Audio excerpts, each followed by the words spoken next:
বাবা, আমাকে আশীর্বাদ দিন। আমি আজ থেকে একটা নতুন জীবন শুরু করতে চলেছি। বাবা, আমার আশীর্বাদ সব সময় তোমার সাথে রয়েছে। আজ থেকে তুই একটা মেয়ের দায়িত্ব নিতে চলেছিস। নিজের দায়িত্ব ভালোভাবে পালন করো। বন্ধ করো এই নাটক। ভালোবাসো একজনকে আর বিয়ে করছো অন্য কাউকে। কি হয়েছে মা? কি হয়েছে এটা আপনি আপনার ছেলেকে জিজ্ঞেস করছেন না কেন? জিজ্ঞেস করুন ওকে। অভিষেক, এই মেয়ে কি বলছে? বাবা, আমি তো এই মেয়েকে চিনিও না।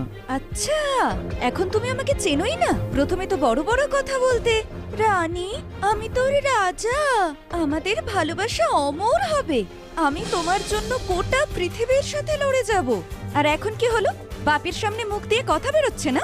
তুমি আমাকে ধোকা দিয়ে অন্য মেয়ের সাথে বিয়ে কি করে করতে পারো? কি করে? বাবা, আমাকে আশীর্বাদ দিন। আমি আজ থেকে একটা নতুন জীবন শুরু করতে চলেছি।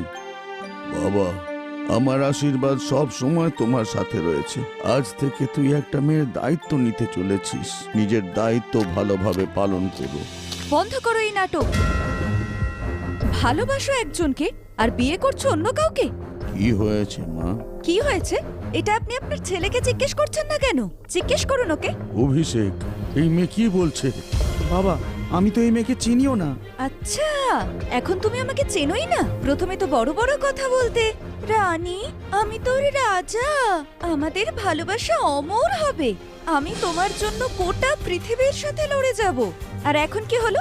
বাপের সামনে মুখ দিয়ে কথা বেরোচ্ছে না? তুমি আমাকে ধোকা দিয়ে অন্য মেয়ের সাথে বিয়ে কি করে করতে পারো? কি করে?